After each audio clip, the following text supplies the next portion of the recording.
गालिब हैं हवालात में प्रेमचंद के साथ में, मुंह में कपड़ा ठुसा हुआ है, हथकड़ियाँ हैं हाथ में। शायर लेखक जब बिकने लगे, सब छोड़ कसीदे लिखने लगे। ये दोनों यूं बेहुदा हुए, बाकी लोगों से जुदा हुए। जो अंधियालों में मरते थे, रोशन उनको ये करते थे। पिछड़ों को इनने राम किया, खुद का अलग इस्लाम किया।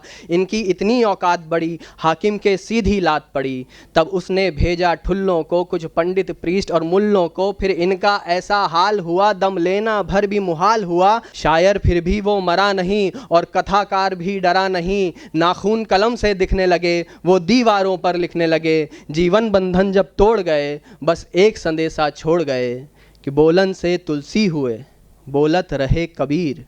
बोलन पे बाधा पड़े, जग की बाढ़े पीर। और कला सृजन वो धर्म है, जिनसे उपजे वेद। कला सृजन की मौत पर जुग जुग करी है खेद।